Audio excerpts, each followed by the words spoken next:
어느 봄날 할머니 한 분이 독립기념관에 나들이를 가셨어요. 한참을 돌아다니다가 피곤하신 할머니가 마침 의자가 있는 거예요. 그래서 앉았어요. 그리고 쉬고 있는데 경비원이 막 달려오더니, 할머니, 이 의자는 김구 선생님이 앉던 자리입니다. 여기 앉으시면 안 됩니다. 이렇게 말을 했어요. 하지만 할머니 들은 척도 안 하는 거예요. 경비원이 다시 당황하면서, 할머니, 이 의자는 김구 선생님 의자라니까요? 그랬더니 할머니가 뭐라고 했는지 아세요? 이 양반아, 그 양반 오면, 주인 오면 돌려주면 될 거 아니야. 자, 김구 선생님을 모르셨던 할머니. 자, 용서해 드려야 되지 않을까요? 자, 할머니는 김구 선생님을 몰라서 무시하고 그 자리에 앉게 됐지만, 이 경비원은 할머니의 피로를 무시했네요. 다른 의자 갖다 드릴 수도 있는데. 자, 우리는 너무나 모르는 게 많이 있어요. 그러나 예수님은 우리를 조금도 무시하지 않으시고 존중해 주시고 사랑해 주시며 하나님의 자녀 삼아 주십니다. 무식해도 용서해 주시고 실수해도 용서해 주시고 범죄해도 용서해 주시는 너무나 좋은 예수님, 이 시간도 깊이 만나시기를 소망합니다. 자, 남녀노소 누구나 잘 아는 삼국지.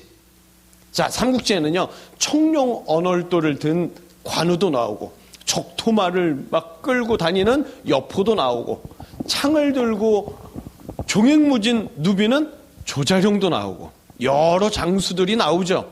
그리고 칼과 창을 휘두르지는 않지만 기가 막힌 계책으로 오히려 뛰어난 장수 여러 명의 몫을 감당했던 전설의 두뇌 제갈공명도 있습니다.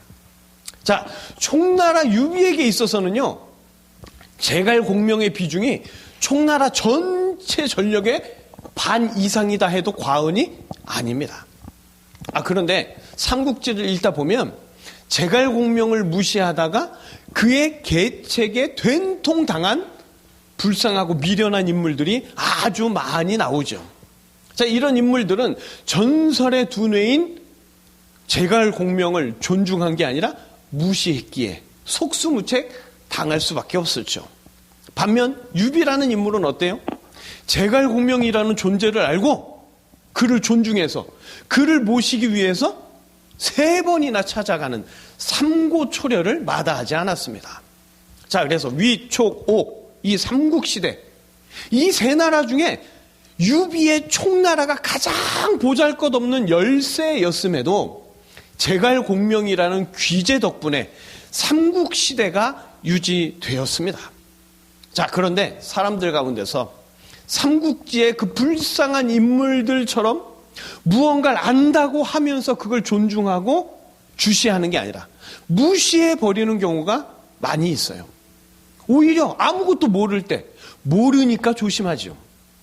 안다는 핑계로 무시하고 모른다는 생소함에 조심하고, 그렇게 무시해도 될 것과 존중해야 할 것을 때때로 혼동하면서 살아갑니다. 만약 삼국지의 불쌍한 인물들처럼 존중해야 할 것을 존중하지 못하고 무시해야 할 것을 오히려 더 조심하고 그런다면 정말 미련한 인생이고 패배할 수밖에 없는 인생이겠죠. 인생의 축소판이라고 하는 삼국지의 이야기처럼 많은 사람이 미련하고 패배하는 인생 대신에 지혜롭고 승리하는 인생을 살고 싶어 합니다. 하지만 그게 그렇게 말처럼 쉽지는 않다는 거죠. 자, 오늘 본문을 보실까요? 다윗에서 솔로몬으로 왕이 바뀌었어요. 근데도 이 시므이는 6주째 등장하고 있습니다. 자, 시므이는 3년 동안 솔로몬의 용서로 목숨을 구제받았을 뿐만 아니라 좋은 장소 예루살렘에서 살게 되는 좋은 것을 받았어요. 죽어야 하는 인생인데 오히려 예루살렘에서 평안한 인생을 살게 되었죠. 그런데 이런 시므이에게 조용히 평안하게 살 수 없게 되는 사건 하나가 발생합니다. 시므이의 인생을 견고하게 지탱해 주어야 할 두 종이 도망을 가버린 거예요. 시므이는 솔로몬의 용서 앞에 예루살렘을 떠나지 않겠다 철석같이 약속을 했어요. 하지만 그때 마침 지인을 통해서 블레셋 가드에 자기 두 종이 있다는 말을 전해 듣게 되었습니다. 시므이에게 이 두 종은요, 반드시 데리고 와야 할 매우 중요한 재산이에요. 그래서 시므이는 용서의 약속을 어기고 예루살렘을 빠져나가서 그 두 종을 몰래 데리고 왔습니다. 완전 범죄를 한 것 같았어요. 솔로몬 왕도 이 사실을 전혀 몰랐습니다. 덮어질 수 있는 사건이었고 아무도 모르게 끝날 수 있는 사건이었어요. 그런데 나중에 이 사건이 솔로몬에게 전해졌지요. 사건의 전말을 알게 된 솔로몬은 시므이를 끌고 와서 당장 죽이라고 명령합니다. 자, 그런데 지난주에 어땠어요? 솔로몬은 시므이를 뭐 했다고요? 용서했잖아요. 물론 먼저 약속을 어긴 자는 분명 시므이고 시므이가 잘못했지요. 그러나 가만히 들여다보면 충분히 이해해 줄 수 있는 중대한 사건이 있었잖아요. 그럼에도 시므이를 죽였다. 그러면 솔로몬의 견고한 용서가 거짓이었냐 하는 거죠. 평강의 왕이잖아요. 그러면 끝까지 용서해 주는 모습이 있어야 하는 거 아닙니까? 평강의 왕이라고 불린다면 큰 재산 중에 하나인 종이 도망가서 어쩔 수 없었던 시므이를 좀 존중해 줘야 되는 거 아니에요? 3년 전에 시므이를 용서함으로 경고해줬던 백성들의 민심, 이제는 흔들릴 수도 있다는 거예요. 솔로몬의 나라가 이제 몇 년이 지나 조금씩 기틀을 잡기 시작하는데 시므이를 무시하고 죽이게 되면 나라가 다시 흔들릴 수도 있지 않겠습니까? 그럼에도 가차없이 시므이를 죽여버리는 솔로몬. 성경은 왜 솔로몬이 시므이를 죽이는 걸 구태여 기록을 했을까? 또한 용서의 하나님, 사랑의 하나님이 왜 솔로몬이 시므이를 죽이도록 그냥 가만히 보고 계시기만 할까? 하나님의 용서도 솔로몬의 용서도 그저 정치적 쇼에 불과한 거짓 용서였겠습니까? 하나님은요, 세상을 창조하시면서 특별히 인간을 하나님의 형상대로 창조하시고 그 인간을 아주 존중해 주셨어요. 인간 역시 창조주 하나님을 극히 존중했습니다. 그렇게 하나님과 인간은 조물주와 피조물 사이인데도 불구하고 서로 존중하며 교제하는 놀랍고 아주 특별한 관계였습니다. 처음 인간 아담은 하나님도 존경했지만 다른 인간 하와도 존중하면서 사랑했고 하나님이 창조하신 모든 피조물들을 존중하면서 돌보았습니다. 그러나 인간은 서서히 하나님보다 자기가 더 존중받고 싶고 더 주목받고 싶은 탐욕에 물들어가죠. 하나님이 먹지 말라고 한 선악과를 보면서 나는 존중받지 못하는구나, 무시당했구나 생각했어요. 그리고 누구도 무시할 수 없는 견고한 자리를 스스로 만들겠다면서 하나님처럼 되려고 선악과에 손을 댔죠. 그렇게 하나님을 대적하면서까지 자기 자리를 견고하게 만들어 보려고 했지만 오히려 견고했던 인간의 위치는 타락과 동시에 흔들리고 하나님의 용서에서 더욱 멀어져 버리는 끔찍한 결과만 남았습니다. 이제 타락한 인간은 다른 사람을 존중하기보다 무시하면서 자기가 존중받으려고 해요.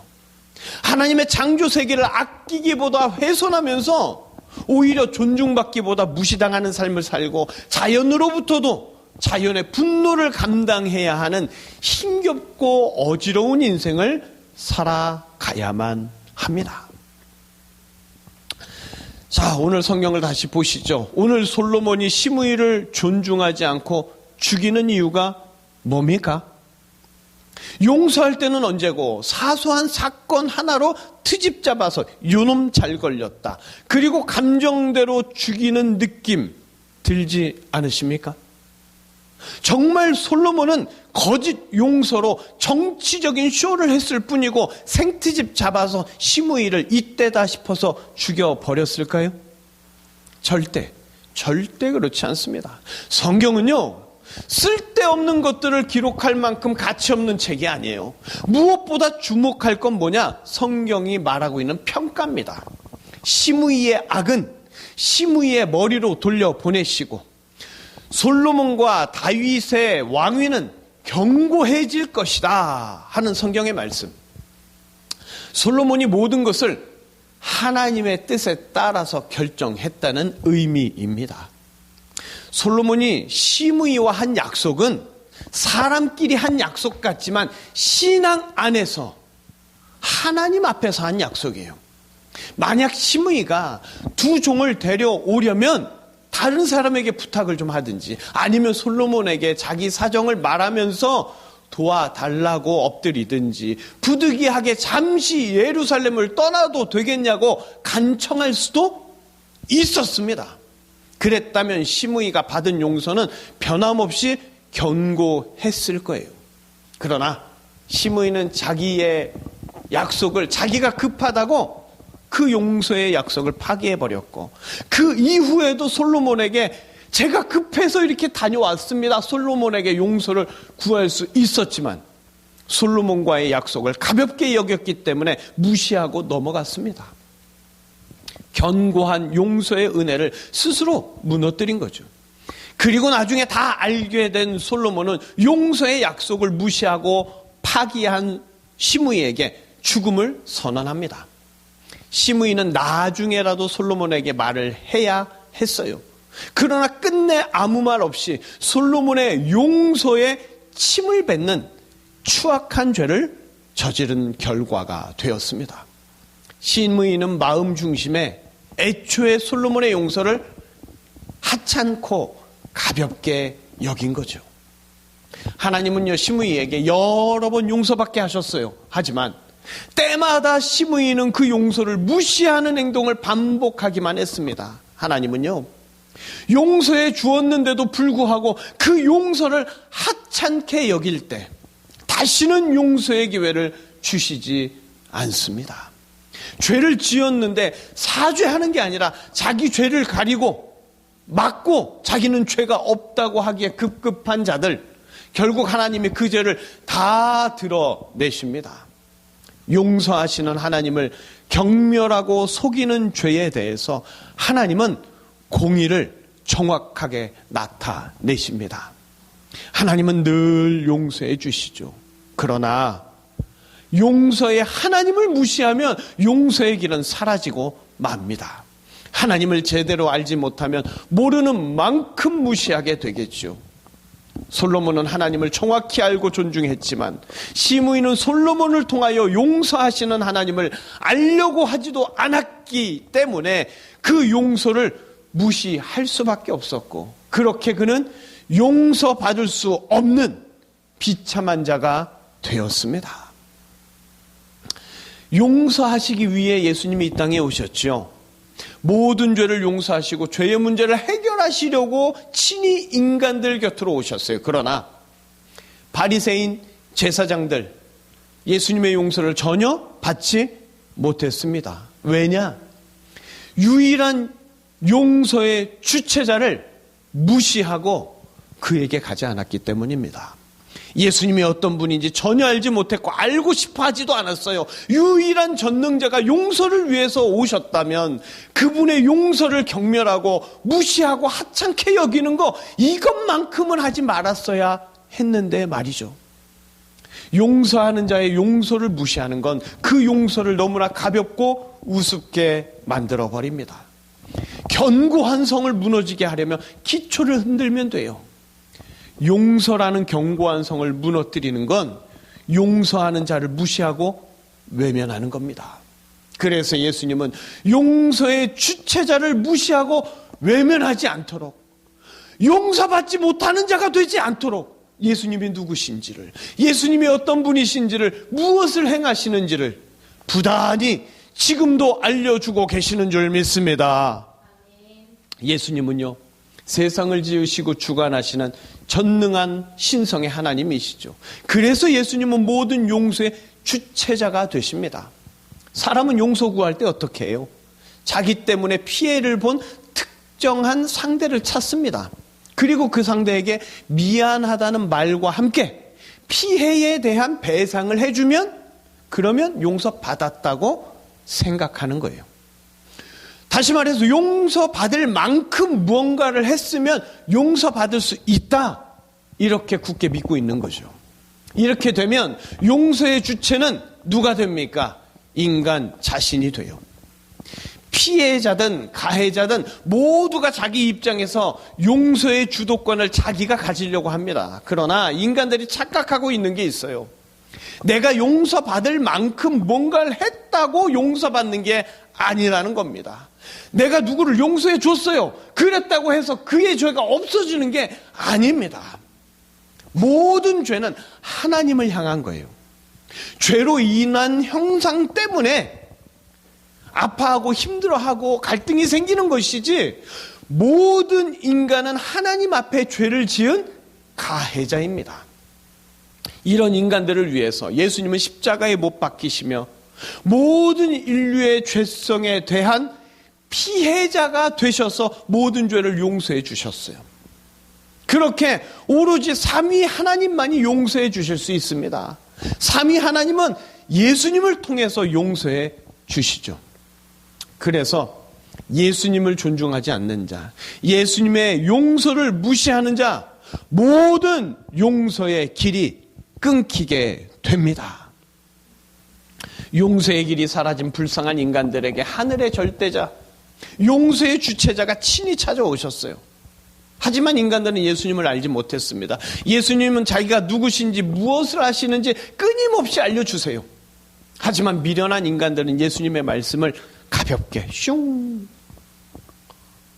너무 가볍게 우습게 여겼습니다. 스스로 존중받기 위해서 율법을 문자적으로 지키면서 사람들에게 보이려고만 했고 정작 존중해야 할 예수님은 무시하기만 했습니다. 예수님이 죄인들을 사랑하고 존중하며 그들을 용서의 길로 안내해 줄 때마다 인간들은 예수님을 무슨 무자격 가이드쯤으로 여기고 네가 무슨 자격으로 용서를 하느냐고 예수님을 향한 욕설과 저주, 예수님을 향한 비난과 험담, 예수님을 무시할 수 있는 모든 걸 동원해서 예수님을 공격했습니다. 예수님에게 있어서 가장 아프고 힘들었던 게 무엇일까? 예수님은 그토록 자기가 누군지를 알려주려고 하시는데 예수님께는 관심도 없고 알려고 하지도 않은 채로 용서로부터 멀어지는 안타까운 영혼들을 보실 때 예수님의 마음은 가장 쓰리고 아프셨습니다. 어느 날 재물이 많은 사람 하나가 예수님을 찾아왔어요. 마가복음 10장 17절, 21절, 22절 우리 함께 읽어보겠습니다. 예수께서 길에 나가실새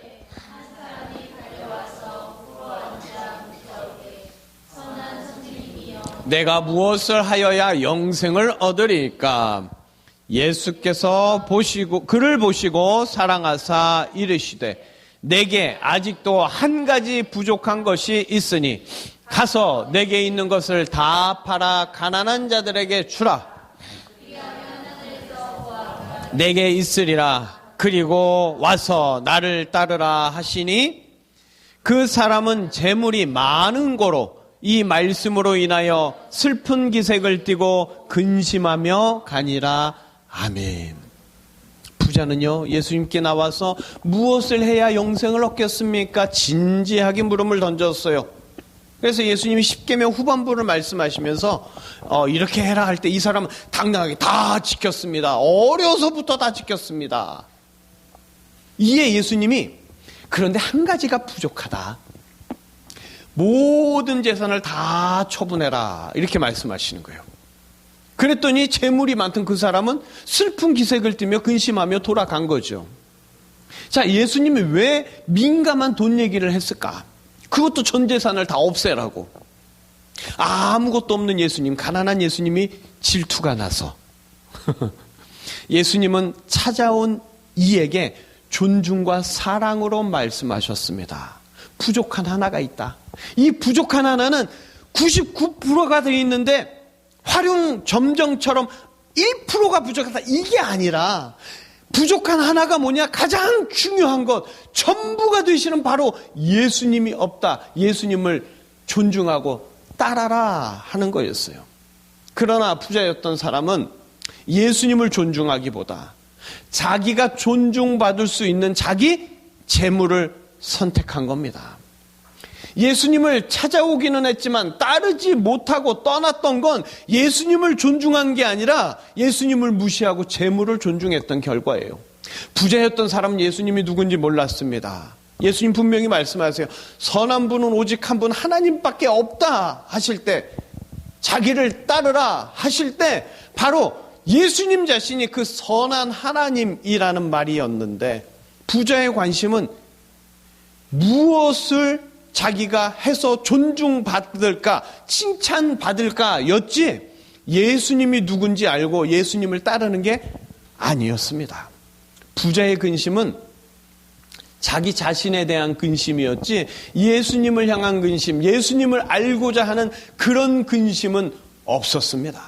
그렇게 예수님을 모르고 예수님을 무시했던 부자는 그렇게 예수님을 떠나면서 용서받을 길에서 영영 떠나버렸습니다. 모든 죄를 용서해 주실 유일한 예수님을 정확히 알고 그 앞에 죄인이라고 고백했어야 하는데, 부자는 예수님의 용서, 예수님의 구원보다 자기를 존중받게 해줄 재물을 선택했지요.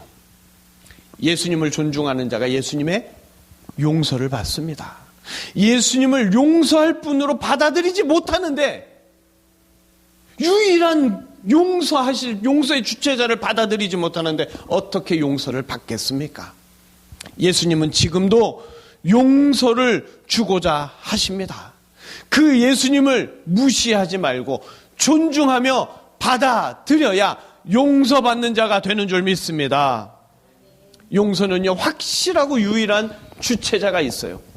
그래서 용서는 용서의 주체자를 존중하고 알고 섬겨야 돼요. 용서하는 분을 무시하면 용서는 있을 수가 없겠죠. 용서의 예수님을 존중할 때 나는 피해자가 아닌 가해자로 예수님 앞에 서게 됩니다. 그럴 때, 가해자가 될 때 남에게 따지고 계산할 그 뭐가 없어지는 거예요. 그렇게 누군가를 용서하고 넘어가면 나를 향한 예수님의 용서는 더욱 견고하게 됩니다. 그러나 예수님의 용서를 무시하는 자, 결국 모든 죄악이 밖으로 드러나서 용서받을 수 없는 처량한 자가 됩니다. 용서의 핵심은 예수님입니다. 예수님을 무시하지 않고 예수님을 존중할수록 용서는 견고해지는 줄 믿습니다. 하나님 아버지가 제일 싫어하는 자가 누구냐? 용서를 우습게 하는 자. 그런데도 인간은 하나님을 무시하고 하나님의 용서를 걷어차버리면서 스스로 존중받는 용서의 주체자가 되려고 발버둥치죠. 하지만 하나님 아버지는 이런 인간들에게 오히려 용서의 길을 열어주시고 용서의 주체자가 되시는 독생자 예수님을 보내주십니다. 예수님은 자신을 죽이는 자들까지 저들을 용서해 달라고 하시며 어떻게 용서하시는지 십자가에서 몸소 보이시고 용서의 사역을 다 이루어 주셨습니다.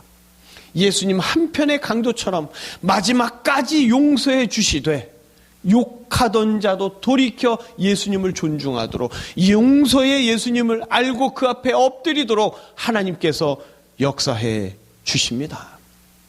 인간을 존중하셔서 독생자까지 보내주신 하나님 아버지의 그 용서, 결코 무시될 수 없는 인간을 향한 가장 큰 선물, 가장 귀하고 놀라운 최고의 선물이 아니겠습니까? 분명히 솔로몬은요, 시므이를 용서한다고 했어요. 그랬다가 3년이 지난 후에 시므이를 죽였죠. 이율배반적이다. 거짓 용서다. 이게 성경의 한계다. 아니요. 절대 그렇지 않습니다. 솔로몬이 비록 시므이를 죽였지만 이스라엘 백성들은 솔로몬의 결정이 올바르다는 걸 알아요. 왕이 사사로이 자기 대적과 원수를 죽인 게 아니라 왕은 끝까지 용서하려고 했는데 시므이가 왕과의 약속을 일부러 파기하고 숨기고 무시한 그런 행동들을 보면서 이스라엘 백성들은 오히려 솔로몬 왕을 칭송하고 높이게 되었습니다. 시므이는 용서를 우습게 여긴 그 죄로 말미암아 비운의 사람이 되었고, 반면 솔로몬은 용서와 평강의 왕으로 이스라엘 백성들에게 칭송과 찬양을 받게 된 거죠. 용서한 자는 그의 모든 것이 견고해지며 더욱 존중받고 존귀해지지만, 용서를 무시한 자, 그의 모든 게 다 무너지고 모든 이에게 무시당하는 하나님의 저주를 받게 됩니다. 용서의 은혜를 받았으면 그 용서의 은혜를 존중하고 용서하는 자의 용서를 기쁘게 받아들여야지요. 만약 용서하는 자의 용서를 무시하는 자, 결코 용서받지 못하는 무서운 결과를 받게 됩니다. 바로 시므이가 그 대표적인 인물인 거죠. 그러나 예수님은 사랑하는 자들에게 시므이처럼 되지 않고 용서를 존중하고 용서받으며 용서하며 살도록 지금도 역사하고 계신 줄 믿습니다. 앞에서 잠시 말씀드렸던 삼국지를 보면 제갈공명처럼 존중할 자를 존중해야 되고 무시할 자를 무시해야 된다는 교훈을 얻게 됩니다. 자, 그렇다면 사람들이 가장 존중해야 될 자가 누구겠습니까? 제갈공명? 이미 죽었어요. 없어요. 역시 돈이 최고입니까? 돈을 존중해야 되겠습니까? 착각하시면 안 돼요. 돈은 다스릴 대상이지 존중해야 할 대상이 아니에요. 권력 마찬가지고요. 모든 인류가 그 무엇보다 존중해야 할 분은 오직 예수 그리스도 한 분뿐입니다. 예수님이 어떤 분인지 점점 확실히 알게 될수록 저절로 예수님을 존중하게 돼요.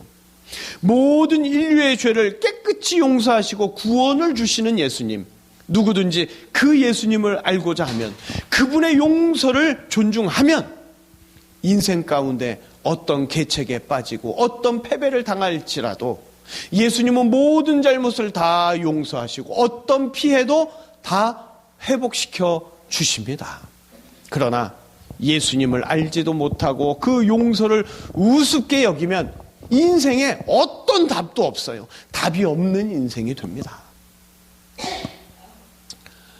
예수님은 어떤 죄를 지어도 용서해 주시는 분입니다. 예수님을 욕하고 저주해도 용서해 주세요. 베드로 용서받았잖아요. 심지어 예수님을 십자가에 못 박은 자도 용서해 주십니다. 아버지여, 저들을 용서하옵소서. 저들이 하는 짓을 모릅니다. 다만 예수님의 용서를 경멸하고 무시하고 하찮게 여기는 것은 절대 하지 말아야 합니다. 용서하실 유일한 분이 사라지고 나면 용서받을 기회도 영원히 사라지고 맙니다. 시므이가 용서를 무시하는 끔찍한 죄를 저질렀어도 모른 척하지 않고 재빨리 왕께 가서 엎드렸다면 반드시 용서받았을 거예요. 과거에 얽매이지 말고 어느 누구라도 예수님의 용서를 존중하고 받아들이면 솔로몬처럼 칭송받고 존중받도록 예수님께서 그의 삶과 인생을 견고하게 만들어 주실 줄 믿습니다. 예수님의 용서를 알고 존중하는 자가 누굽니까? 그를 성도라고 부릅니다. 성도는요, 예수님의 용서를 존중하기 때문에 일반적인 계산대로 행동하지 않아요. 그래서 성도는 세상 사람들보다 더 많이 용서할 수 있습니다. 그러나 때때로 성도도 다른 것이 먼저일 때가 있고요. 다른 것을 더 존중하느라고 예수님의 용서를 무시하고 예수님이 뒷전으로 갈 때가 있겠죠. 이럴 때 성도는 바로 꿇어 엎드려서 예수님을 존중하는 자리로 다시 돌아와야 합니다. 시므이는 큰 죄를 지었어요. 그런데 만약 먼저 솔로몬에게 찾아가서 꿇어 엎드렸다면, 그랬다면 어땠을까? 그랬다면 솔로몬에게 욱하는 마음이 있어서 저놈을 이럴지라도 그것까지 잠재우시고 기꺼이 용서하도록 주님이 역사하셨을 거예요. 그러나 시므이는 왕의 용서를 무시했습니다. 이는 곧 하나님을 무시하고 용서의 왕으로 오실 그리스도를 무시한 끔찍한 결과를 가져오고 말았던 거예요. 성도는 예수님 앞에 엎드리는 자입니다. 엎드린다는 게 뭐냐? 존중의 의미예요. 늘 예수님 앞에 엎드리는 자, 예수님을 존중하고 예수님을 사랑하며 오늘도 예수님께 용서의 은혜를 누리고 좋은 것을 받는 자, 그가 바로 예수님의 성도인 줄 믿습니다. 우리가 잘 알고 있는 마태복음 18장의 후반부에 보면 만달란트 빚진 자의 비유가 나와요. 만달란트 그리고 100데나리온은 무려 4, 50조 이 되는 돈과 1, 2천만 원 되는 돈의 이 차이예요. 우리는 만달란트, 즉 측정 불가능한 만큼의 엄청난 걸 탕감받았습니다. 우리가 예수님께 용서받고 존중받는 것은 만달란트처럼 감당할 수 없는 거예요. 아니 피조물 주제에 무슨 조물주의 사랑을, 존중을 그렇게 받겠어요. 만달란트의 은혜를 안다면 예수님을 존중하지 않을 수 없어요. 예수님을 사랑하지 않을 수 없습니다. 그리고 예수님을 존중한다면 100데나리온 눈에 안 보여야 정상입니다. 존중할 것은 존중하고 하찮은 것을 무시한다면 답은 뻔하게 나와 있는 거죠.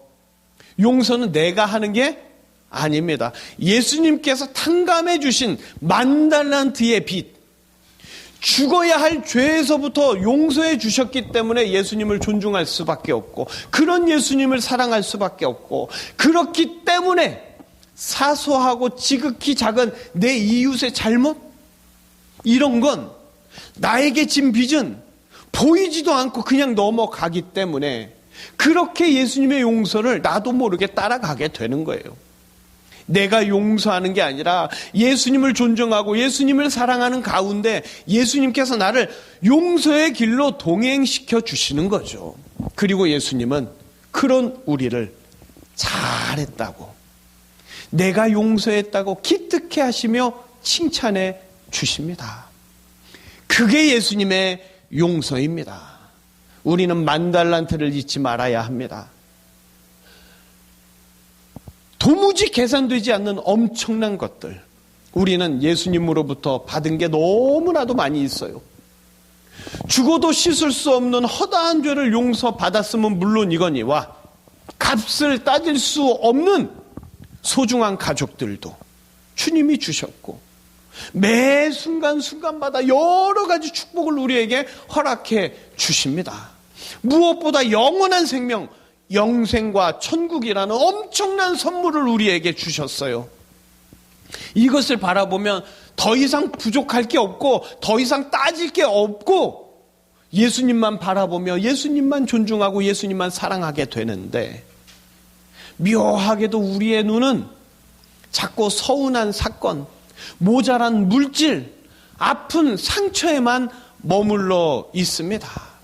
이제 우리의 눈을 돌려서 용서를 주시고 축복을 주시고 선물을 주시는 예수님을 보아야 합니다.